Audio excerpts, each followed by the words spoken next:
The Ride Home Rants podcast is brought to you by Reaper Apparel Company. Reaper Apparel offers a casual line of superb fit, finish, and comfort. We design for those who refuse to die slowly and choose to live untamed. For those who aren't afraid to face the dark, for the ones that thrive in it, and for those who can appreciate life through a grim lens. That's Reaper Apparel Company. Go to the link in the description of this episode, use the promo code Mike Bono, and get 10% off. Also, the Ride Home Rants podcast is brought to you by my own personal merch store, the Stupid Should Hurt merch store. I have hats, I have t-shirts, hoodies, coffee mugs, water bottles, notebooks, you name it, I've got it. The description and the link for that will be in the description of this episode. Also, right now, if you use the promo code WELCOME, I will give you 5% off of your first purchase. That's the Stupid Should Hurt merch store. Also, the Ride Home Rants podcast is brought to you by Tactical Brotherhood, all-American made apparel, which helps support the Second Amendment. You can also find all this in the description of this episode with the link, Tactical Brotherhood. Part of every proceed does go to helping veterans, as it is a very good cause. All American-made products made right here in Minnesota. Go and check them out. Use the promo code PATRIOT15 to get 15% off your purchase. Now, let's start the show. Welcome, everybody, to another episode of the Ride Home Rants podcast. This is, as always, your host, Mike Bono. I have a great episode for us today and a lovely panel and a ragtag panel of guests here, but we're going to sit and we're going to break down the NCAA Final Four. This is highly anticipated games. We've got a lot to talk about. I'm going to let my panel introduce themselves. You've heard most of them before, but they're going to tell you their name, where they're from, and their biggest basketball accomplishments. So, Mike, let's start with you. Yeah, Mike Worrell. I'm from Ohio. That's where I started coaching at. I coached at Urbana University, Ashland University, College of Worcester, Illinois College for 22 years as a head coach, Bethany College for a year and a half or two. And I'm in Illinois right now, in Jacksonville, close to St. Louis. And I'm not really sure about a big accomplishment. I've won a lot of games. I've lost a lot. I'll leave it at that, Bono. I would say you're the GOAT, Mike. That's all that needs to be said. You're the GOAT. Duncan, let's go to you. Duncan Williams. I'm from Hedgesville, West Virginia. And not sure what else you need. My biggest accomplishment in basketball is beating Mark Richmond one time in my entire career, which was my last game my senior year. Okay. That being said, Mark, let's go to you. Biggest disappointment. Now, Mark Richmond, I grew up in Martinsburg, West Virginia. We were obviously rivals with, Duncan's high school, and, he moved on to work for me for the last 5 years. But been all over the place, I'd probably say that's my biggest accomplishment, kind of surviving in this business, almost going on 20 years now. Been at 6 or 7 different places and had schools close, and was at a Division I that decided to go Division III. So just trying to survive and advance, kind of like the panelists we're about to talk about. Yeah, absolutely. Bob, let's go to you. Yeah, Bob Gavalier from Youngstown, Ohio. Worked for 1390 in Youngstown. I'm not much of an athlete, so I really don't have a great accomplishment, I guess. Got to call LeBron James a couple times at basketball games. So I got to call him a couple times from his the 4 years that he was at Akron St. V's. Got to call a couple games. So I guess that might have been my greatest accomplishment, calling some of the LeBron James games. All right, and rounding us off here, Ryan. Yeah, Ryan Barth. I'm from Anunk, Illinois, and coach high school basketball, small school called Fieldcrest High School. And I would say my biggest accomplishment, I don't have, I guess, not too many We've won a lot of games the last couple of years and improved every year. But as a player, I would say assisting my brother on his 1,000th point in his high school career, that was a pretty cool moment for the both of us. So I'd say that's probably at the top of my list. All right. Definitely a cool accomplishment getting to help your brother get his 1,000th point. But we're going to get to the NCAA here, and we're going to break it down. So, Bob, let's start with you here. Which of the games are you looking forward to watching the most? Are we looking for NC State versus Purdue or Alabama, UConn? I think Alabama, UConn. I think I got to, if you had told me Alabama was going to be in this Final Four, I'd have been surprised because they really kind of down the stretch, they lost a lot of games and they were looking too good. But the way that their pace is, I want to see how UConn can match up with that pace. I'm interested to see if they can match up with the pace or they try to play with the pace. So that's what you see that game, how that game's going to go on. Yeah, they definitely surprised me and crushed my bracket. But I did all right this year. Mark, what about you? I'm definitely looking forward to the other one. I think just the matchup between Zach Edey and DJ Burns is going to be really interesting. Does a guy get a couple early fouls? How do they handle one another? Most teams at this point have kind of been, doubling DJ Burns, and he's kind of finding shooters on the perimeter. I think Edey can obviously match up, but like I said, if they get some early fouls, things could change. So looking forward to that one. All right. Duncan, what about you? You're muted, Duncan. Mark Richmond's opinion's an awful idea. There's no reason why a 7'4" kid that weighs about, 280, and then like a 6'8", 435-pounder is an interesting matchup. That should probably actually be unbelievable to watch. I think it's also like between the two programs, if you look at the makeup of their teams as well, it probably couldn't be any more opposite. You got guys that have been at one school for a pretty long time for the most part, and then you got another school that's made up of 2 and 3 time transfers. So I think that gains a lot of interest, especially how the NCAA has gone lately. So both games are probably going to be pretty solid games, but I just think just the absolute run that NC State's been on is exactly what March Madness is about. If anybody said NC State 3 weeks ago, our answers would have been extremely different of how that job or program had been. But, I mean, how special is that, what they're doing? Absolutely. Ryan, what about you? Yeah, I think looking forward to both of the games and completely different styles on both sides, as Mark said. But I think the pace of the Alabama UConn game is going to be really fun to watch, and we'll see a lot of shots get up, and I just think we'll be going back and forth. And then on the other side, I'd say probably a little bit more slowed down tempo, grinded out possessions, but I'd say the more intriguing one to watch is going to be Alabama and UConn, and just see how that plays out. All right, Mike, round us out here.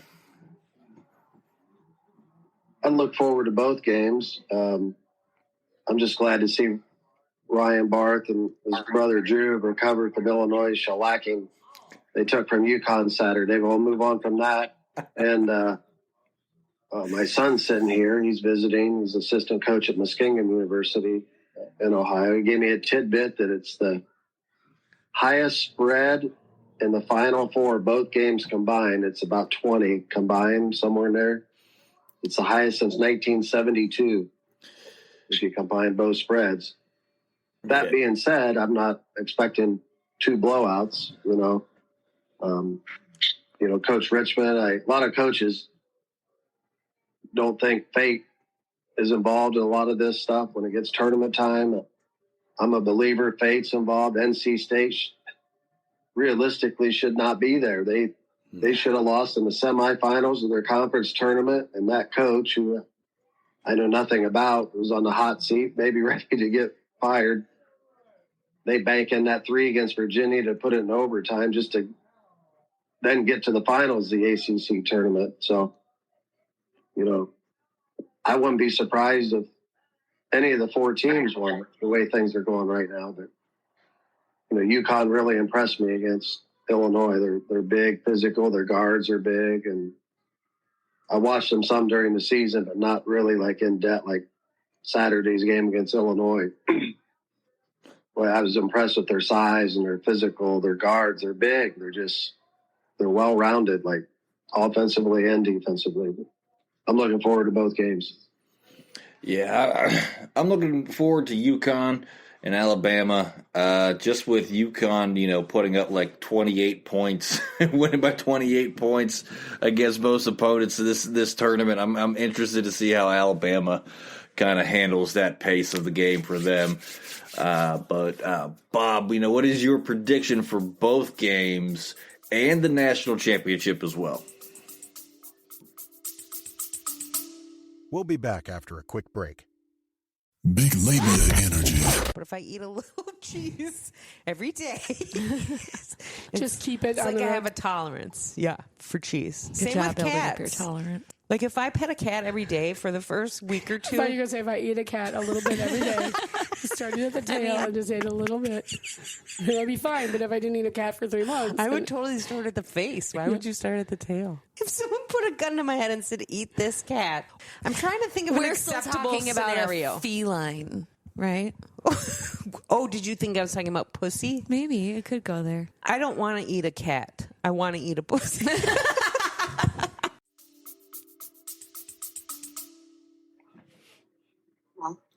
You have to go with UConn. Once again, the defending champs. Once again, like I said, they've been cruising through this tournament so far. So I like them on the one side, and I like Purdue on the other side. And I think, looking at both those teams, I think Connecticut coming out on top of Purdue as well.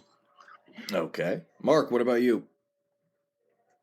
I'd be similar. I like Purdue. I like Connecticut.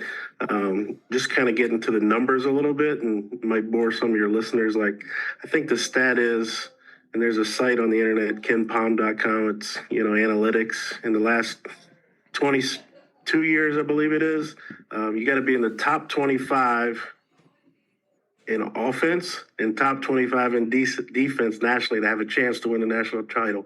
So I think only one time in the last 22 years, somebody other than that hasn't done it. And right now, Connecticut's 1 offensively and 4 defensively. Purdue's 2 offensively and 17 defensively. So, if you base it off that, like both those teams should advance. And it kind of sways me a little bit in the championship game. I think Purdue probably gets it done. I'm just kind of looking back to the Virginia story from a couple of years ago. They were kind of possessed after losing to a 16 the previous year, and they rolled through the tournament and found a way to get it done at the end. Yeah, that's very, and yeah, you'd be surprised how many of the listeners actually enjoy stats. The manager's Fitty of this show, Mark. Like, so him with his stats. Like, he's just always coming out with something. But Duncan, what about you? I would say if Alabama's got a chance, I would say their point guard goes for all of their points. 40, 50, however many he's got to score. He's going to have a big night, and he is fun to watch when he does it, and I think it's a good probability he does it. Whether they win or not is still, I would say, low probability just because of what UConn's been doing. We talked about them last year if they could keep doing what they're doing, and they sure did. And then it seems like they're going along the same lines this year. But I would love to see the story of Purdue to do what they did last year and then to kind of come back and make up for it. But also, we've already talked about fate being a big part. Love to see NC State all of a sudden play for a national championship after what the last month of their careers has been like. If I got to bet some money, I'll probably make the boring call and say it's pretty tough to beat UConn because they're holding everybody to roughly under 60 points and they're roughly scoring high 70s, and it is a mild blowout every game. So it's tough to go against that. Yeah, absolutely. Ryan, what about you? Yeah, my answer probably wouldn't be as detailed as Coach Richmond's, but for a lot of the same reasons, I agree a lot with him and what he says. One thing I wanted to point out was if Alabama has a chance, it's going to be because they're making threes. if you look at their shot chart, it's all in the paint, all around the 3-point line. They roughly pull up and shoot jumpers. But as Illinois found out the hard way, if you take it at Klingen, he's probably going to be blocking a majority of their shots. So I would say if Alabama has a chance, they're going to be shooting threes, and that tempo is going to be out of this world. But UConn's ability to just grind out possessions as well and be able to score in the half court and basically get good shots every possession. It's just tough to beat even when they're not making threes. As we saw against Illinois, they can go on runs where they're playing great defense and they just get run out dunk after run out dunk. So for that one, I think UConn pulls it off just because they're so tough in all assets.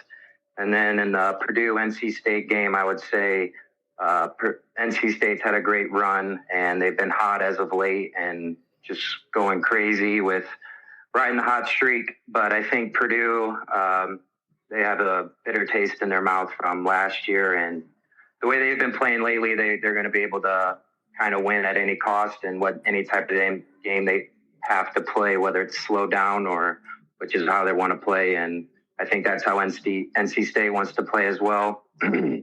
So I think Purdue and UConn advance, and I think Purdue avenges their last year's loss in the first round to a 16 seed. All right. Mike, round us out. Well, common sense and the bookmakers, they take UConn and Purdue to win easily Saturday.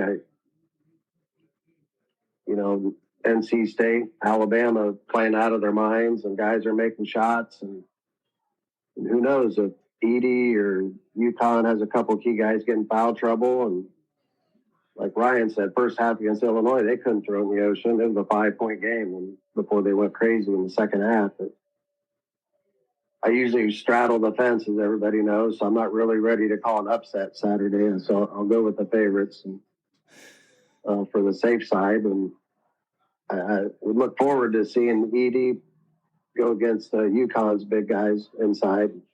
I'd like to see that matchup. And I'm just going to say UConn's going to repeat. Yeah, I'm going to say, I got UConn and Purdue in my brackets. But for the national championship game, I have UConn winning it in my bracket. But after watching the way Purdue's playing, I think Purdue is going to slow down the pace of the game that UConn wants to play with Zach Edey down low in the paint and just really, really bother them in the paint. And I think Purdue takes it in the national championship, contrary to what my bracket says. But we're going to not talk about that. I was perfect through the first day, and then everything went to crap after that. So we're not even going to go into that. But, Bob, let's go to you here. And out of these four head coaches, who's the best head coach out of these four? Well, you got to say Hurley right now is the best. I mean, it's trying to get back-to-back championships here. And, I think the way that he's molded this team, he's put a stamp on his team, and I think he's changed the way, he molded this team too. So I got to say Hurley is got to be the best coach out of the four here. All right. Mark, what about you? I think it's hard to argue with Hurley. He's got a national title, and none of the other guys do. But, I have a lot of respect for Matt Painter and kind of what he's done and built there. Obviously he's been there, I think, since 2006. And, it kind of took a rebuild, and I think they won between 29 and 30 games the last 3 years. They're creeping up towards 100 wins in 3 years. So, when it gets down to it, late game, if it's close, I think Purdue can win it, just on that coaching edge from Matt Painter. All right. Duncan, what about you? I would have said the same sentence as you just heard for the other two, so I'll try something else. I really find it interesting that a person can take Alabama, who's not normally known for basketball, and turn them into a high-level team playing a certain way that's a little different. They are more of a run and gun. They do have this random 7-foot stretch 5 that transferred from North Dakota State or wherever it was from, and he's unbelievable. I think that plays a huge play into probably his coaching strategy going into his game as to how to beat a UConn that has another 7-foot guy. You know, when he guards that pick and roll, he plays the sag like NBA guys guard it, where he backs up towards the rim and he does a great job.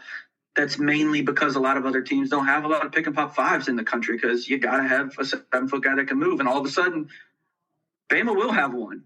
So I think that coaching strategy will play a big part of the success. And I think if anybody could beat UConn, I think it could be Bama on one of those nights. And also because of the matchup and how they play offensively against that defense of that ball screen. So if I'm saying which coach is best, we've already heard the other two. So Oates Bama, because he's going to go stretch, pick and pop with a 5 and win the game. All right. Ryan, what about you? Yeah, those are all great points, and I just agree with all of them. Just to keep it short, I agree that Hurley's gotten it to a point where I think everybody's trying to kind of chase what he's doing, and he's at the top right now and not looking like he's falling off anytime soon. He gets the guys that he wants, and he gets them to play the way that he likes, and just the fire and passion that he coaches with. I think his team reflects that, and they all play great together. So I would have to say Dan Hurley. All right. Mike, round us out here. This is going to be an unpopular answer among coaches, probably, Bono, but and my years coaching, being around basketball, there's a lot of good coaches, and a lot of coaches do things differently, but they're basically the same. And you know, we all run different offenses and defenses and that. And so to me, all 4 coaches know what they're doing and do a good job. And of course, you get to the Final Four, you're a hot commodity right now. Like Hurley's a hot guy right now. Everybody hangs on every word he says, I'm sure, right now. But like Coach Richmond, and there's lots of coaches that are good coaches, know what they're doing, and there's different situations to be in. That Hurley's great and everything, but UConn must be a pretty good job in basketball. Like recent history, I think at least 2 head coaches there have won national titles, 2 different. He's the 3rd, 3 different. So to me, not taking anything away, and he's great and everything. You must have a pretty good chance to win big at UConn, because they've done well since Calhoun was there. Then Holly followed him and won it. And so to finish up my unpopular answer, I think all 4 coaches are good.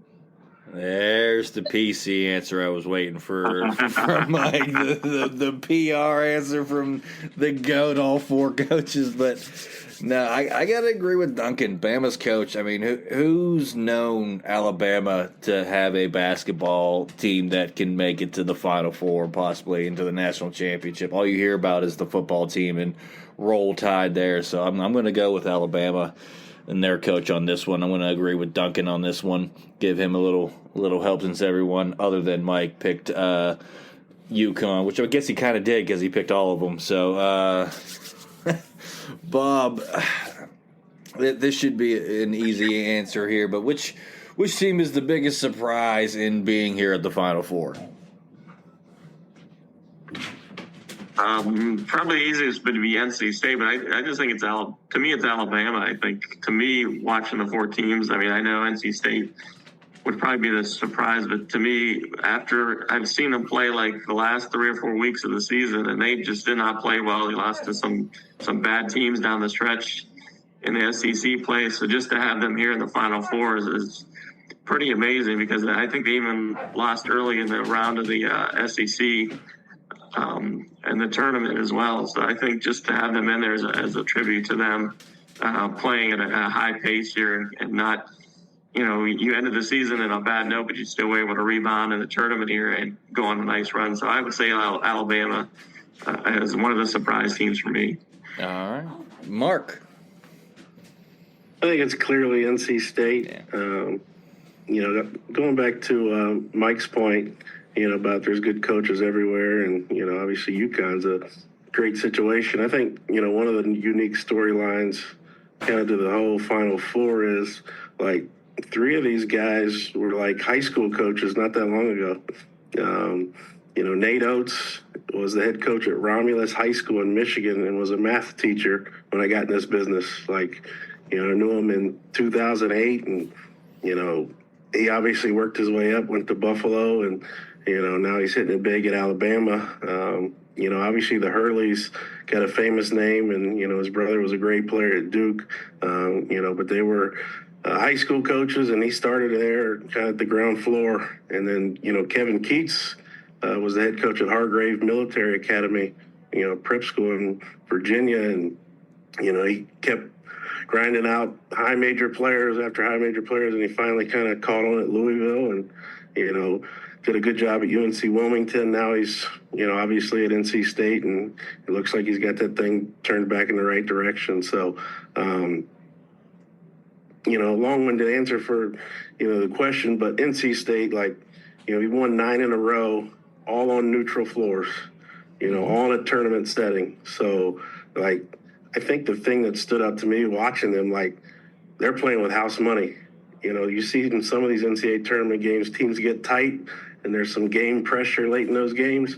Like, NC State hadn't done that. They're just playing carefree, and, like, they make shots in critical situations, and that's what got them, this point of the tournament. Yeah, I mean, absolutely. And Mark, you're on the show called Ride Home Rants, where we're expecting long-winded answers here, man. Like, this is all right. But Duncan, what about you?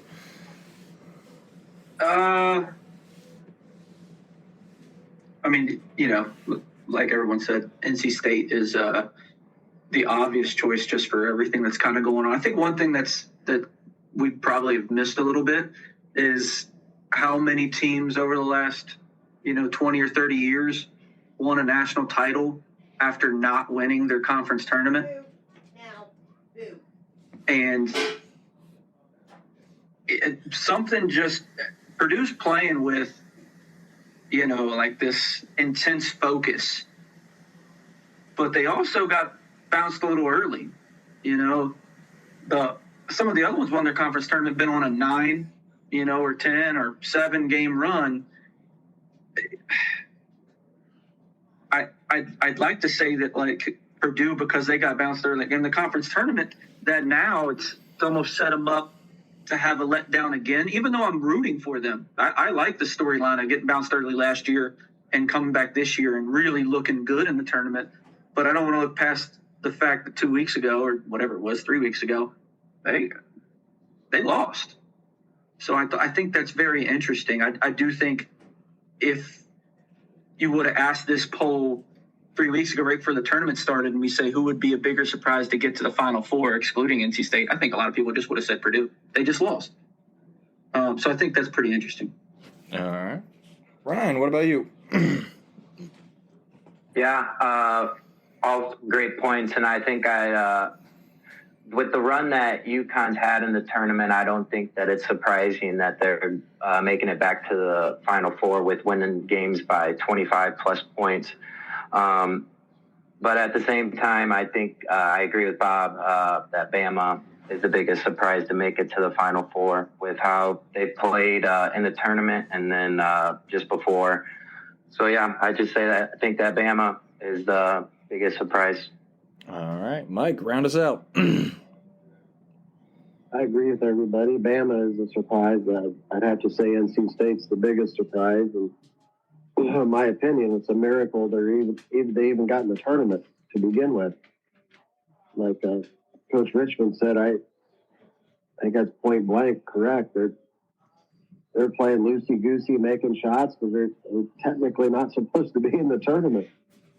And so I got to say they're the biggest surprise because nobody would have mentioned them to even make the tournament 3 weeks ago. And now, who knows with this fate thing that I call, they could win again. But, I'm not ready to pull that trigger and call it upset yet. But they're the biggest surprise. All right, well, the biggest surprise now is Duncan just brings on a surprise guest and brings on It's my little MVP. I would say, who we got there? It's my little baby Vivian. She is about 95 days old. Oh, wow. Well, congratulations on that, and it's nice breaking the show there for that to have that coming on here. But Bob here, UConn and NC State have both their women and men's teams in the Final Four this year, and is the first time this has happened for these schools. What are your thoughts on this regarding the publicity and the interest the schools are generating now because of this? I just think it's a nice thing to see that. I think with Caitlin Clark bringing the women's game up to kind of where no one even would notice the women's game before now. I mean, they're on national TV now. They're on the networks and stuff. So I think having Connecticut too, I think they're kind of the women's team that's been dominant for so long. They've kind of fell off a little bit. So it's nice to see them come back as well, and they kind of get back to prominence and stuff. So I think it's great to see. And then the NC State, I think the same thing as the men. I think the women weren't supposed to be there. I think they pulled a couple upsets along the way. So both NC State teams are on a great run as well. So I just think it's nice to see, the women's game come around a little bit. And but it's nice to see, them compare the two teams. And I know then they'll go say, well, could the men's team beat the women's team and vice versa and stuff like that. So they'll start comparing that pretty soon.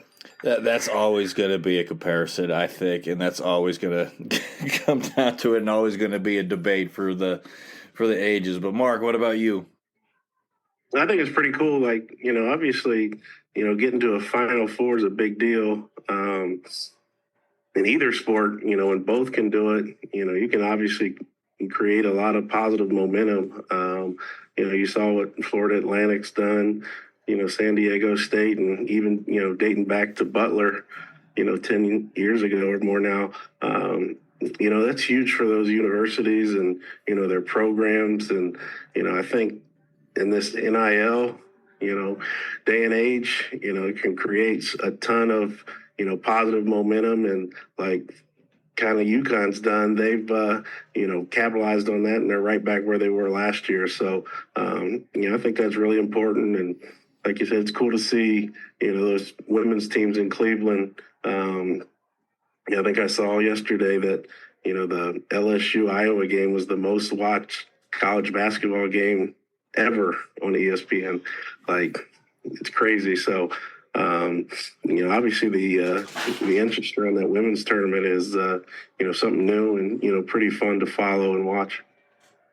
Absolutely. Caitlin Clark has just dominated the women's spectrum, and seeing her all over ESPN every morning and hearing that she's dropped 40 here, 35 here, 48 here, 50 here, double, triple doubles, all over the place. But, Duncan, the heck with you. I want to get Vivian's take on this one. What is since you're going to bring her on here? Being a Clark fan, we're trying to go see her here in 48 hours.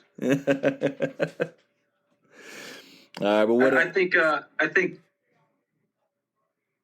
I like the disparity in college sports now, especially basketball, just because I really feel even just 5 years ago, there's no chance that, and no offense to NC State of the world, but that both of their programs make a Final Four. And I think the changes that have led to an opportunity like this are good for the sport as a whole.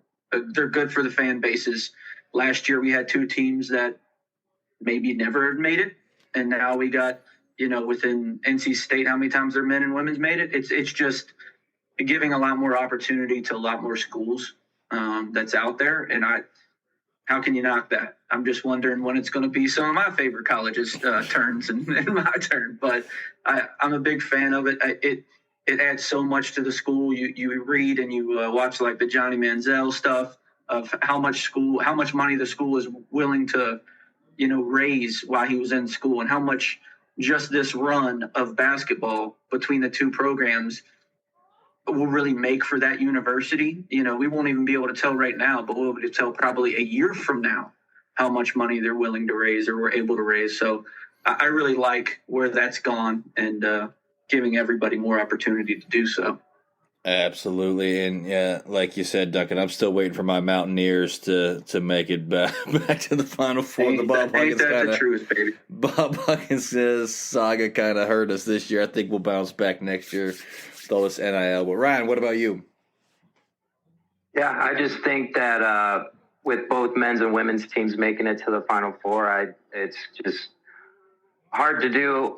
Like multiple times, I'm sure it's been said that even making a Final Four is difficult. But when your men's and women's are both doing it at the same time, and where do fans pick to go? I don't know, because they say the women's is drawing a lot of interest this year compared to the men's, and I think that's an interesting fact. And with just how last year the women's Final Four turned out with great players and big names all over the place, I think that's a really cool situation and great for the women's sport. And then on the men's side, I just think that every year it's drawn interest and continues to grow. And with NIL and the money that's being thrown in, I think it's great for all aspects. And just as a sports fan, I think it's great for all of them in general. So that's just my take on it.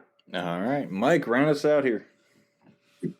Fauna, I'm always honest with you. Absolutely. And I did not know that fact that UConn and NC State women and men were in it till you just brought the question up. So I don't have much to add on this question. I do know the athletic directors that those two will take a lot of credit for that happening. And my son's sitting here.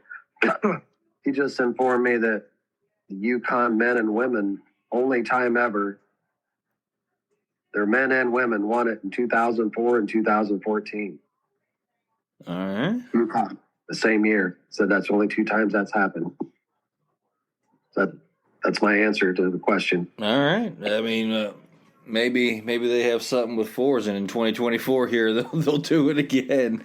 All right, Bob. So, with the women's Final Four being in Cleveland, Ohio, and the men's Final Four being in Glendale, Arizona, which city do you think benefits more from having these big tournaments there?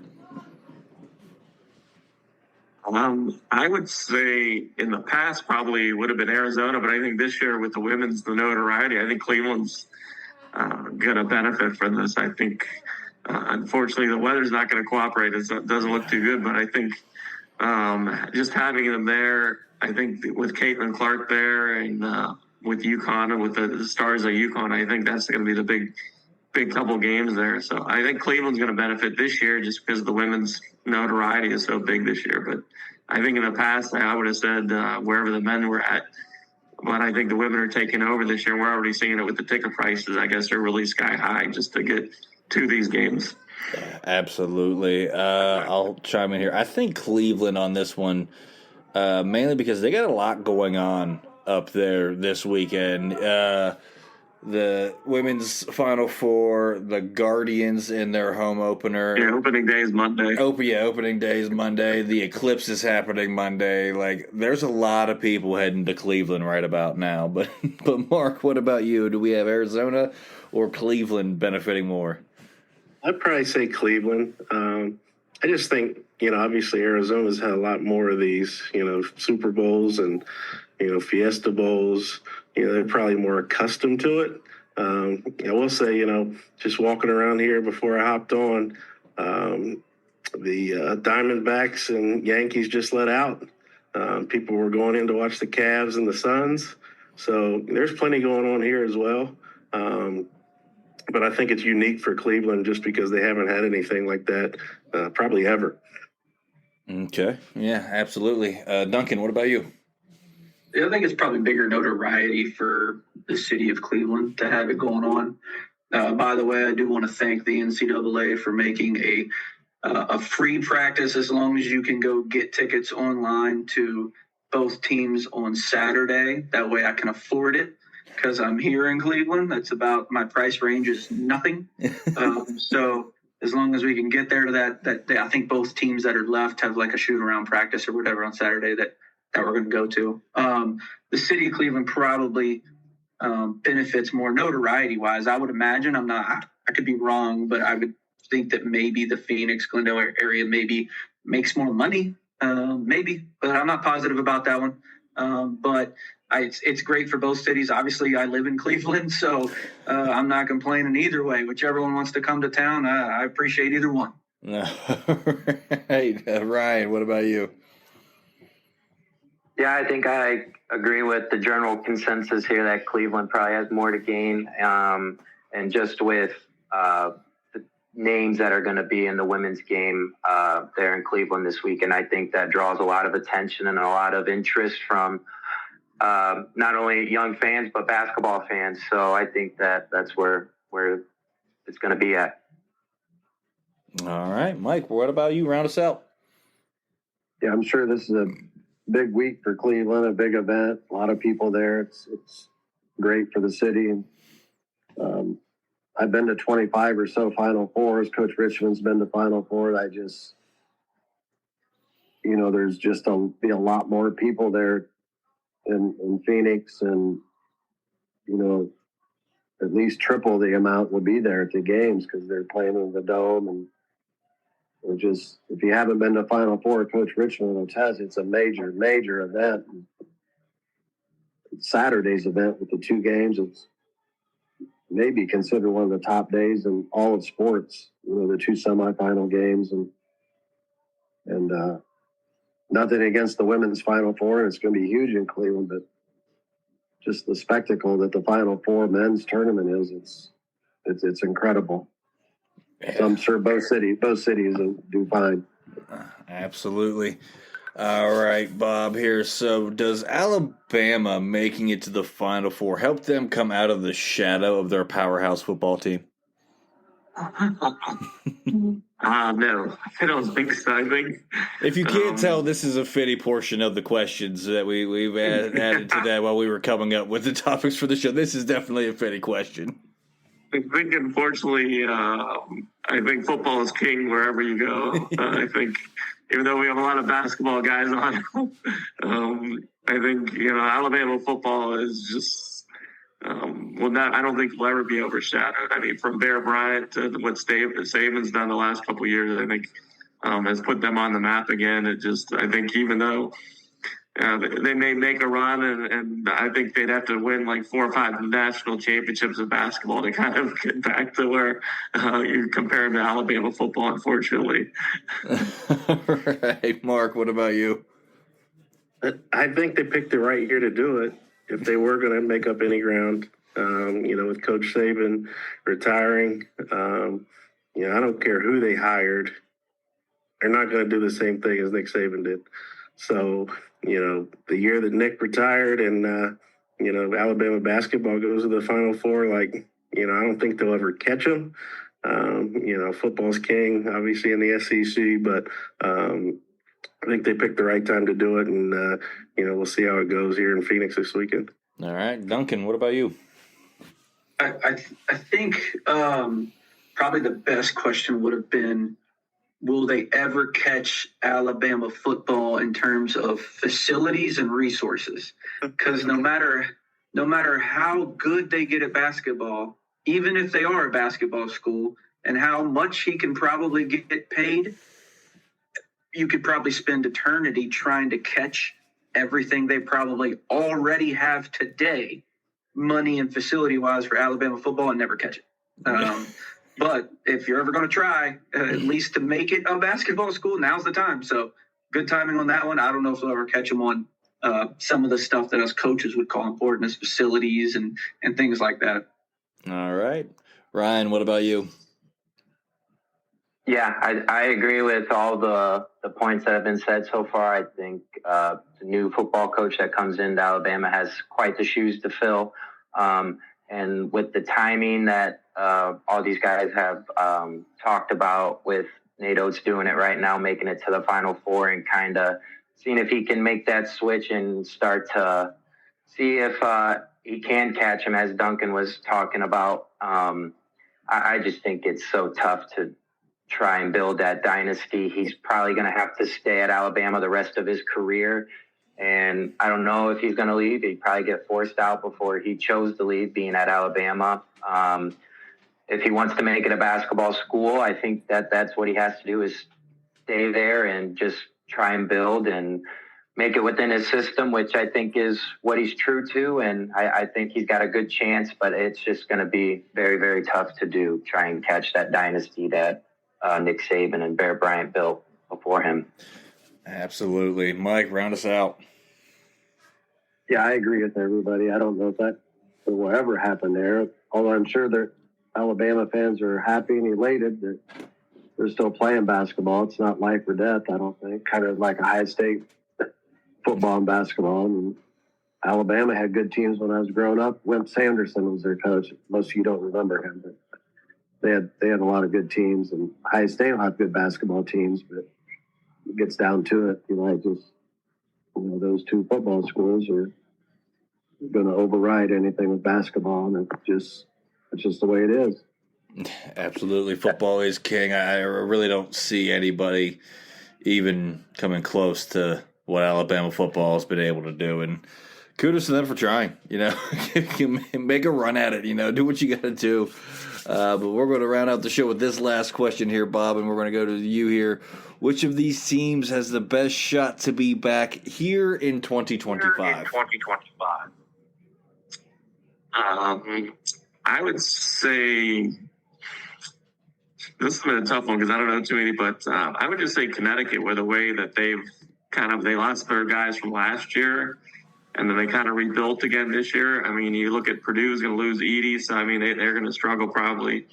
NC State's got a couple of transfer guys, so I would have to go with Connecticut. The way Hurley has kind of brought some kids in and kind of remolded this team from last year's team and kind of got them going. I think he's got a good pipeline there going, so I would have to say Connecticut back again next year. Yeah, I'd have to agree with you on that one because I think Connecticut lost like all 5 of their starters last year, and they're already back in the championship. Yeah, they're right back. And I think they're better this year than they were last year, maybe. Yeah, maybe. Mark, what about you? Definitely Connecticut. I think Mike said it earlier. They've had 3 different coaches win national championships there, so it's kind of a job that's hard to screw up. I think they'll just continue to reload.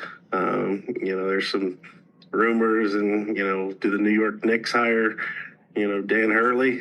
I think that would be the only thing, like if he would happen to leave. But Connecticut's always going to be a player in this thing just because how much they care and put into their program.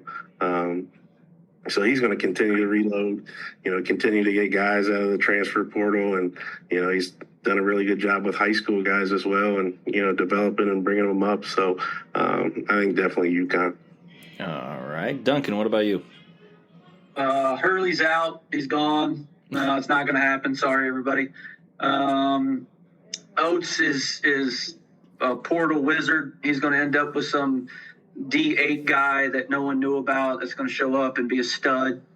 So he'll make it back because he'll have nothing but first rounders. He'll figure it out. Everybody wants to run up and down and chuck threes like they do, so he'll have a good chance. I would say there is a very high – there's a better chance none of these 4 make it back, and that's what I kind of like about it. How about that? All right. I like that. Bold statement. Just because Hurley's gone. All right, Ryan, what about you?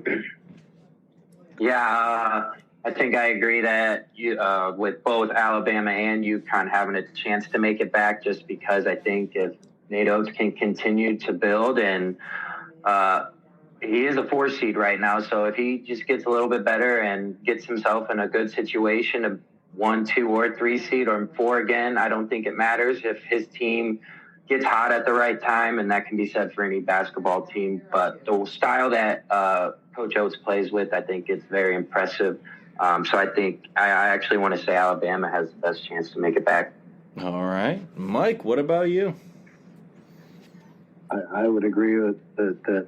I would say 0 of the 4 that would have a great chance of getting back. But the NIL stuff and the transfer portal, and teams are going to be unrecognizable from year to year, and which makes it harder for me to watch Division I basketball. But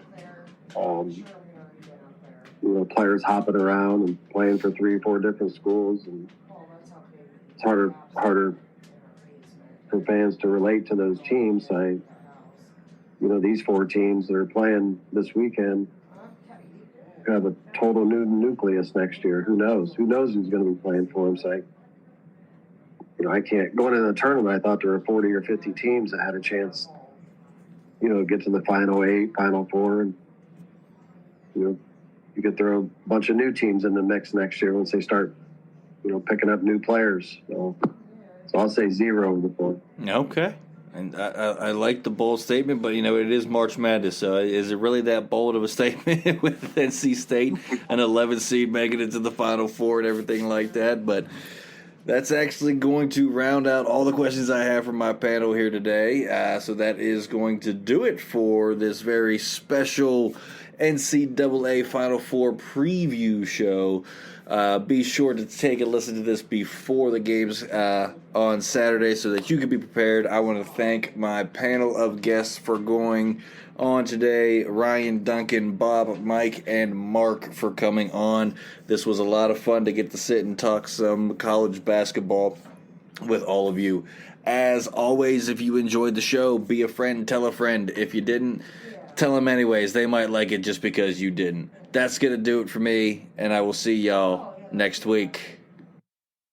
The Ride Home Rants podcast is brought to you by W Energy.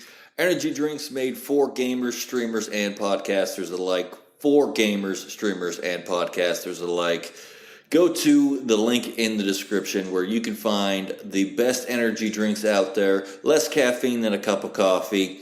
Also, no jitters and no crash afterwards. Use the promo code Mike Bono and get yourself 10% off. Also, the Ride Home Rants podcast is brought to you by my favorite sponsor of the show, and that is Shankit Golf. Golf apparel made for the everyday golfer. We might not go out and shoot a 6 under par. We're probably going to shoot a 6 over par, but this is going to give us the gear that's going to help us rock it on and off of the course. Go to the link in the bio, use the promo code Mike Bono, and get yourself 10% off there as well.